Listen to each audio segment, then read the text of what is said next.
여론조사를 통해 민심을 읽어오는 시간 민심은 숫자다 코너입니다. 리얼미터 이택수 대표 나왔습니다. 어서 오십시오. 네, 안녕하세요. 자, 대통령과 정당 지지율부터 살펴볼까요? 네, 11월 3주차 리얼미터 주중 집계인데요. 문재인 대통령의 긍정평가가 42.5%로 지난주 대비 1.8%포인트 하락했습니다. 부정평가는 53.3%로 2.3%포인트 상승했는데요. 이번 주는 코로나 확진자 수도 8월 이후 최고치를 지금 기록할 가능성이 높은 상황이고 또 이제 사회적 거리두기도 이제 1.5단계로 수도권에서 이미 격상이 됐죠. 그다음에 초윤 갈등이 계속 이어지고 있고요. 또 부동산 대책이 오늘 발표가 됐는데 어제 호텔 활용 방안을 두고 국민의힘이나 또 다른 정당들에서 비판의 목소리가 좀 있었습니다. 그리고 이제 휴대전화 비밀번호 공개법 논란도 이번 주까지 계속 이어졌는데 여하튼 부동산 문제 그다음에 중대재해처벌법 등등의 영향 때문에 특히 부정평가가 이제 대구 경북 또 수도권 서울과 인천 경기 모두 상승했고요. 70대, 60대, 50대 50대 이상이 전반적으로 부정평가가 높아졌습니다. 그다음에 무직이라든지 아니면 노동직은 이제 중대재해처벌법 영향 일부 민주당이 지금 주저한다 이런 보도들이 나가면서 조금 문재인 대통령 지지율 좀 빠진 것 같고 민주당 지지율도 0.8%포인트 빠진 32%를 기록했고요. 국민의힘이 29.5%로 2.2%포인트 상승해서 양당 격차가 2.5%포인트 차이로 좁혀졌습니다. 오차범위 안쪽으로 좁혀진 거고요. 10월 2주차 조사 이후 5주 만에 오차범위 안으로 들어왔습니다. 민주당은 대구 경북 또 60대 50대 노동직에서 하락했고요.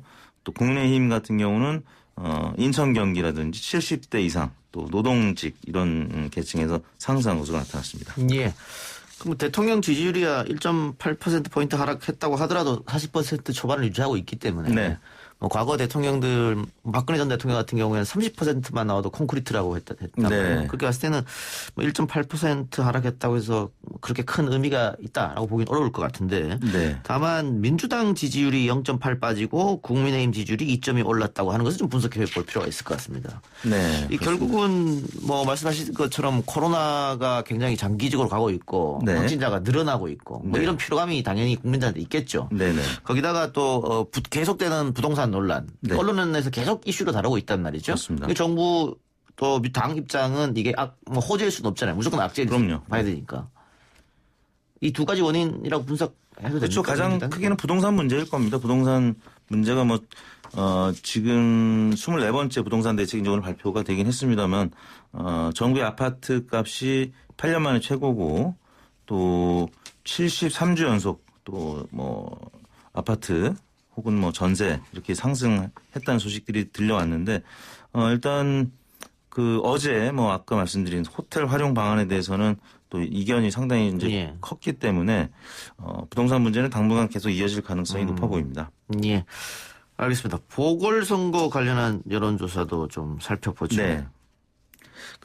지금 관심의 대상이 서울하고 부산이죠. 그래서 서울 같은 경우 지금 리얼미터 기준하면 오차 범위 안에서 엎치락뒤치락 하고 있습니다. 지난주에는 국민의힘이 조금 올라서 더불어민주당과 정확하게 서울에서 30대 30 동률로 나왔었고요. 또 부산, 울산, 경남 같은 경우 이번 주 이제 국민의힘이 오차 범위 내 살짝 더 높아졌는데 32대 29.8로 한 2.2%포인트 국민의힘이 높은 상황이고요. 지난주는 또 더불어민주당이 살짝 높았습니다. 그래서 지금 엎치락뒤치락하는 상황이 계속 이어지고 있는데 사실 한 7월 말에 이제 박원순 시장의 6.25 사태 이후에 서울 같은 경우는 국민의힘이 많이 앞서기도 했었는데 최근 들어서는 팽팽한 수준으로 지금 와서 서울시장 경선을 거치면서 후보가 누구로 확정되느냐에 따라서 특히 서울은 지금 예상할 수 없는 접전이 될 것 같고요. 부산, 울산, 경남은 아직까지는 국민의힘이 좀 선전하지 않겠냐 이런 전망들이 우세한 편이라고 할 수 있겠습니다. 전통적으로 서울은 민주당이 우세했고 네. 또 부산은 국민의힘이 우세했는데 이 조사만 보면은 뭐 지금 거의 붙었다 이렇게 볼 수도 있겠는데 네. 특히 부산 같은 경우에 가덕도 이슈가 갑자기 떠올랐단 말이죠. 네. 이게 이번 주 조사에도 들어갔겠습니다만 네. 다음 주초 조사에서는 민주당이 더 오르지 않겠느냐 가덕도 네. 때문에 어떻게 보세요? 그러니까 지난주에도 부산, 울산, 경남에서 민주당 지지율이 좀 상승하면서 오차 범위 내에서 국민의힘을 앞섰던 것이 가덕도 이슈 때문이 아니겠느냐라는 예. 해석이 있었는데요. 사실 지난 총선 이후에 PK 지역에서 이 코로나19 극복 후 우선 추진해야 될 경제 현안이 무엇인지 물어봤었는데 그때 부산 경남 시민 도민들이 가장 많이 꼽은 게 가덕도 신공항 건설이었었어요. 두 번째가 이제 2차 공공기관 지방 이전이었고 그다음이 이제 뭐 엑스포 부산 유치 뭐 등등이었는데 그만큼 가덕도가 특히 부산에서는 큰 관심의 대상이고 지지를 받고 있기 때문에 민주당이 지금 적극적으로 추진사를 밝히고 예. 있고 국민의힘도 지금 따라가는 형국이죠. 예. 네, 그러다 보니까 내주에는 말씀하신 대로 조금 더불어민주당이 다시 상승할 여지가 있어 보입니다. 부산 시민들은 이 가덕도 신공항이 미래 먹거리 뭐 네. 그렇게 생각하고 있기 때문에 네, 그렇습니다. 여기에 사활을 다들 걸고 네, 있는 네. 것이고 그래서 국민의힘이 지금 굉장히 난감해졌다. 국민의힘에 또 TK 의원들이 많단 말이죠. 네. 근데 TK에서는 강력히 반발하고 있기 때문에 그렇죠. 국민의힘 지도부가 이 문제를 어떻게 풀 것인지 네. 조금 두고 보고요. 네. 윤석열 검찰총장의 대선 출마 찬반 여론조사도 나왔네요. 네. 일단 리얼미터 조사 기회를 잠깐 소개해드리겠습니다. 예. 지난 월요일부터 수요일까지 4일간 전국 성인 1,506명을 대상으로 조사했고요. 유무선 자동응답 혼용 방식이고 전화 면접과 ARS 또 혼용 방식이었습니다. 표본 오차는 95% 신뢰 수준에서 플러스 마이너스 2.5% 포인트였고 응답률은 3.6%. 자세한 내용 중앙선거여론조사 심의위원회를 참고하시면 되겠고요. 그 윤석열 검찰총장의 대선 출마에 대해서 찬반을 물어봤는데 엠브레인 퍼블릭 등 4개 여론조사 기관이 지난 16일부터 18일까지 만 18세 이상 남녀 1,018명을 대상으로 조사를 했습니다. 95% 신뢰 수준에서 플러스 마이너스 3.1%포인트였고요. 역시 자세한 내용은 중앙선거조사 심의위원회를 참고하시면 되는데요. 응답자의 40%가 윤 총장이 출마하면 안 된다고 반대 의사를 밝혔고요. 예. 출마해야 된다는 의견은 20%, 잘 모르겠다가 40%로 나타났는데 이게 이제 역으로 보면 윤 총장의 최근 차기 대선 주자로서의 지지율이 한 20% 안팎 나오면서 지금 뭐 3강 구도 혹은 2강 1중 구도 이렇게 예. 나오고 있는데 일단 윤석열 총장을 지지하는 세력이 한 20%가 된다 이렇게 읽혀지는 대목이고요. 현직 검찰총장임에도 불구하고 대선 나가라가 20%나 된다 이 말씀이네요. 네. 반대가 이제 2배 이상 높긴 합니다만. 높긴 합니다만. 예. 예. 지지율이 한 20% 정도 나온다 이런 얘기겠죠. 예. 알겠습니다. 어쨌든 응답자의 40%는 출마하면 안 된다 이렇게 답했다는 네. 거. 하나 더 살펴보면 이건 뭐 개요 설명은 하실 필요 없을 것 같아요. 저희가 구체적인 퍼센트를 이야기하지 네네. 않을 테니까. 아시아경제가 윈지코리아 컨설팅에 의뢰해서 조사한 것인데 네. 양강 구도로 잡았습니다. 이낙연 대 윤석열, 이재명 대 윤석열 네네. 이렇게 잡았는데 이 보통은 1년 선거 있기 1년 전쯤에 하거든요. 네. 굉장히 빨랐다 이번 양강구도. 그리고 윤 총장이 현역 검찰총장이거든요. 야권 후보가 아니고. 네. 그럼에도 불구하고 양강 대결로 조사를 했기 때문에 이 조사는 무의미한 조사다. 네. 이렇게 말을 하는 사람도 있어요. 있고 아까 3강 혹은 2강 1중이라고 하셨잖아요. 네네. 윤석열의 가치가 이만큼 올라온 것을 반증하는 것이다. 이런 네. 분석도 있고 어떻게 보세요? 그렇죠. 윤석열 총장이 다자구도에서는 이미 이제 3강까지는 올라간 듯 보이는데 사실 관심의 대상이 만약에 보수 야권 후보로 추대될 경우에 1대1로 붙었을 때 과연 이낙연, 이재명 두 양강 후보를 이길 수 있겠느냐라고 궁금해했었죠.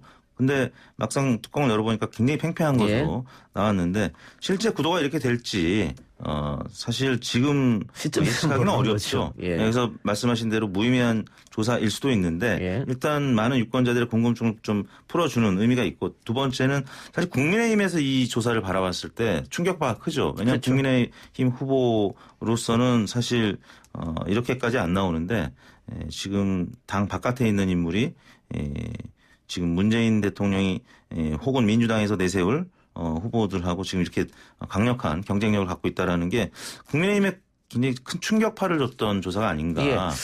근데 이게 아시아 경제에서 윈지 컨설팅에 네. 이렇게 해달라고 지금 의뢰한 거잖아요. 조사를. 그렇죠. 항목을 이 항목을 네. 넣어달라. 만일 리얼미터에 이렇게 해달라고 했으면 이 항목 넣었었겠어요? 글쎄 또 언론사에 또 의뢰 사실 가불관계입니다. 그래서 아니, 그래 그건 뭐 이해합니다. 근데 이제 자체적으로는 이런 조사를 사실 좀 하기는 부담스러운 조사죠. 그렇죠? 네. 예. 그래서 제가 한번 여쭤봤습니다. 네. 예. 그리고 그 윤석열 총장이 1등한 조사도 있었잖아요. 그렇죠. 3명 중에서. 네. 그리고 바로 그 이후에 다자 대결에서는 다시 10% 초반으로 주저앉는 네. 조사도 있었고 이번에 또 그 윈지코리아 조사에서는 다시 위로 올라가는 네. 이게 조사 기간 혹은 조사 시기 조사 방법 네. 뭐 이것 때문에 그렇겠습니다만 할 때마다 다른 2명의 대권 후보는 일정한데 네. 윤석열 총장은 굉장히 그 진폭이 들쑥날쑥하단 말이죠. 네. 그 이유는 어디에 있을까요? 우리가 선거를 치를 때 가장 중요한 3대 요소가 인물 구도 정책이라고 하는데 이 구도가 가장 큰 영향을 미쳤던 것 같습니다. 지난번 다자구도에서 한길 리서치에서 1위로 나왔던 거는 6강 그 후보들만 추려서 보수 3명, 진보 3명 이렇게 했거든요. 그러다 보니까 지지율이 그동안에 발표됐던 후보들 중에 지지율이 어느 정도 나왔던 6강 후보로 하다 보니까 국민의힘 소속 후보들 가령 유승민, 오세훈, 원희룡 등의 후보들이 다 빠진 겁니다. 그러다 보니까 국민의힘을 지지하는 혹은 국민의힘 소속 후보들을 지지하는 유권자들이 선택지가 없다 보니까 예. 뭐 안철수, 홍준표 아니면 윤석열이었는데 윤석열 총장을 지지하는 걸. 왜냐하면 안철수, 홍준표 두 후보도 현재 국민의힘이 아니기 때문에 그래서 윤석열 총장 쪽으로 다 지지율이 쏠린 거죠. 쏠림 현상이 나타난 거고 뭐 가령 한국갤럽 조사 같은 경우는 주관식으로 또 하기 때문에 예. 조사 방법이 다르죠. 그래서 보기를 안 불러주는 조서 윤석열 총장이 나갈까 이렇게 생각하는 분들의 경우에는 잘 모르겠다. 아예 떠올리지 못했을 부분도 있고요. 또 윤석열 총장이 현직 총장이고 정치인이 아니기 때문에 갑자기 우리가 일하다가 전화를 받은 응답자 입장에서는 윤석열 총장 이름을 섣부르게 딱 떠올리지 못했을 거예요. 그러다 보니까 지난달 대비해선 지지율이 많이 상승을 했는데 아까 말씀드린 한길 리서치에 비하면 지지율이 많이 낮은 예. 그런 착시 현상이 있었는데 일단 추세는 다 같이 올랐다. 이건 분명한 사실이죠. 예. 알겠습니다. 그 윤석열 총장이 처음에 대권 후보로 자신의 이름이 올라간 여론조사가 나오니까 내 이름을 앞으로 빼달라고 했는데 네. 지금은 그런 요청은 안 하고 있는 것 같고요. 그렇죠. MBS라고 아까 이제 엠브레인 퍼블릭하고 4개 회사 조사에서는 뺐습니다. 코리아 리서치가 조사했을 때 빼달라고 요청이 왔었다 이렇게 밝혀서 뺐는데 갤럽 조사는 주관식으로 있는 그대로 그냥 발표를 하기 때문에 포함이 됐고 저희도 갤럽 조사에서 지지율이 어느 정도 나온 윤석열 총장을 빼기가 좀 어려워서 근데 그 이후에는 빼달라는 요청이 없었던 건 사실입니다. 예. 박용진 의원은 그 YTN 출발새 아침에 나와서 네. 대선 나가겠다고 했잖아요. 네네. 박용진 의원은 보기 안 넣어줍니까? 예전에는 말이죠. 이런 민원들이 많이 있었습니다. 이따 넣어달라고? 좀 친하면 전화 와서 이 대표님 좀 잘 지내시죠? 오늘 안부 묻다가 이제 슬쩍 보기 선택지 하게 넣어달라고 하는 분들이 좀 계셨는데 네. 그럼 민원 전화가 있고 제가 주관적으로 할 수는 없잖아요. 그렇죠. 그래서 리얼미터 같은 경우는 3개월에 한 번씩 주관식 조사를 한 번 합니다.